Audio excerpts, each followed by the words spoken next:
Halo semuanya, yang saya hormati Bapak Muhammad Gufron, SPDI, MPDI, selaku dosen pengampu mata kuliah Pendidikan Agama Islam. Dan halo juga buat teman-teman semua yang lagi nonton video ini. Semoga kalian semua sehat, semangat, dan tetap istiqomah di jalan kebaikan. Hari ini saya akan sharing tentang satu topik yang bisa dibilang wajib kita pahami sebagai muslim, yaitu Islam rahmatan lil alamin, yaitu Islam sebagai rahmat untuk seluruh alam. Tapi emangnya Islam itu beneran rahmat atau cuma jargon? Yuk kita bahas bareng-bareng sampai akhir.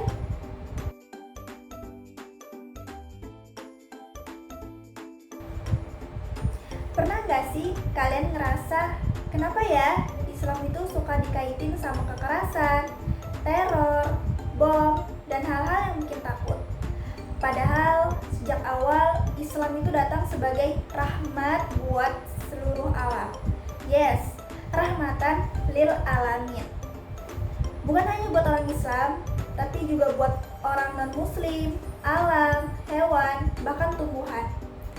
Jadi kalau kita ngaku muslim nih, tugas kita tuh bukan cuma sholat dan puasa aja, tapi jadi pembawa rahmat dimanapun kita berada.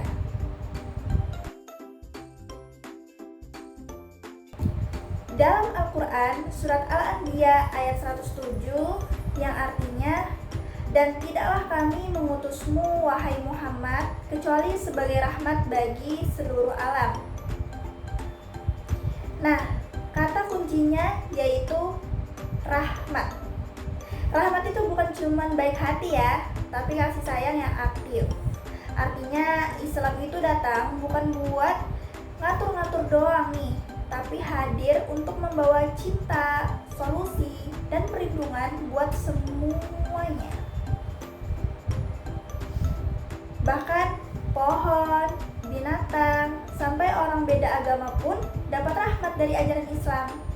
Islam itu mempunyai konsep keren banget tentang persaudaraan.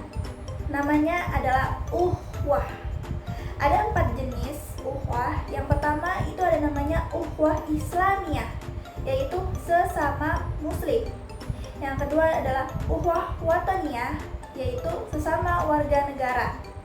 Yang ketiga adalah uhwah basyariyah, yang berfokus yaitu tentang sesama manusia. Yang keempat itu ada namanya uhwah alamiyah, yaitu sesama makhluk hidup. Jadi Islam itu gak eksklusif. Jadi Islam itu ngajarin kita untuk nyatuin, bukan nyindir atau nyinyirin. Nih di sini ada contoh dari penerapannya. Yang pertama itu ada uhwah Islamiyah, yaitu persaudaraan sesama muslim.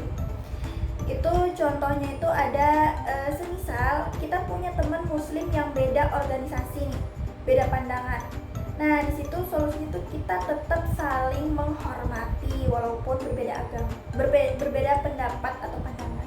Yang kedua nih, ketika di masjid kita sholat bareng orang yang bahkan kita ini belum kenal, tapi kita tetap baris rapi gitu dan hati tetap terhubung. Jadi itu persaudaraan sama Islam ya. Terus yang kedua ada namanya uhwah wataniyah, yaitu persaudaraan sesama warga negara. Contohnya nih, kita berbeda suku, ada yang Jawa, ada yang Bugis, Dayak, Banjar, tetapi kita tetap saling membantu ketika ada bencana, misal bencana banjir atau apapun itu, kita tetap saling membantu walaupun berbeda suku. Yang kedua nih, saat 17 Agustus, semua warga RT itu kerja bakti bareng, masang bendera bareng, dan gak peduli agamanya apa. Gitu. Yang ketiga itu ada namanya uhwah basyariyah atau persaudaraan sesama manusia.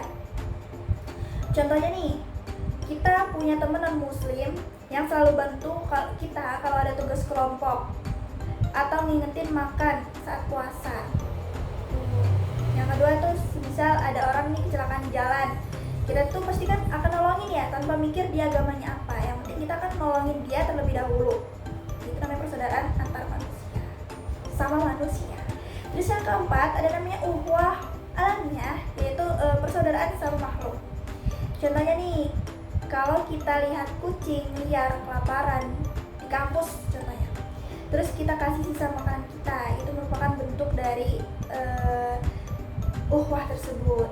Terus ada namanya kita nggak buang sampah di sungai, karena tahu air itu bukan cuma buat manusia, tetapi juga buat ikan, tumbuhan, dan makhluk lain. Oke. Selanjutnya kita akan bahas Islam bukan agama kekerasan. Tapi kenyataannya banyak orang masih salah paham. Islam itu sering distereotip keras, radikal, tukang maksa.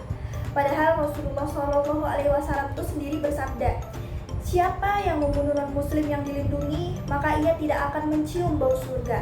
Hadis riwayat An-Nasai. Kalau ada orang bawa bom sambil teriak takbir, itu tuh bukan Islam, itu tuh oknum yang mengkhianati ajaran Islam. Sayangnya karena satu orang bikin onar, satu dunia jadi takut. Makanya kita tuh harus counter itu. Kita tunjukin nih bahwa Islam itu lembut, adem, dan penyayang. Terus yang keempat, kita akan bahas tentang contoh rahmat dalam kehidupan sehari-hari. Rahmat itu bukan teori di buku ya, tetapi nyata banget dalam kehidupan kita. Rasulullah SAW tuh sayang banget sama cucu-cucunya, suka peluk, suka cium. Bahkan waktu ada jenazah non-muslim lewat nih, Nabi itu berdiri, lalu sahabat itu bilang, itu orang Yahudi Rasulullah. Tetapi Nabi menjawab, bukankah dia juga manusia? Sekarang nih ada teman beda agama ulang tahun, pasti kita ucapin juga kan. Ada tetangga sakit pun, walaupun agamanya beda, sukunya beda, kita juga tetap mengirim makanan kepada mereka. Terus misalnya nih ada anak kecil nyari duit di lampu merah, pasti kita kan akan memberikan senyuman dan membantu semampunya. Jadi Islam itu nggak perlu tentang selalu ceramah. Kadang kita tuh cukup jadi manusia yang baik, itu tuh udah lebih dari dakwah yang memiliki 1000 kata. Selanjutnya yaitu Islam itu kontekstual. Ada juga yang bilang, loh bukannya di Al-Quran juga ada ayat tentang perang ya? Betul, tetapi semua itu terikat oleh konteks. Kalau zaman Nabi sedang perang, ya ayatnya itu bersifat keras. Tapi kita di Indonesia sekarang hidup damai. Jadi yang ditekankan bukan ayat perang, tapi ayat rahmat. Inilah yang disebut dengan kasih sayang kontekstual. Saat damai, kita tuh mengutamakan toleransi. Saat darurat, kita mengutamakan jaga komunikasi. So, sekarang kita tahu ya bahwa Islam itu bukan cuma tentang ibadah pribadi, tapi juga tentang gimana kita jadi rahmat buat sesama. Mari kita jadi muslim yang lembut, tidak menghakimi, dan aktif menebar cinta. Karena Islam itu bukan wajah yang marah, tetapi tangan yang terbuka untuk menyambut siapapun. Wassalamualaikum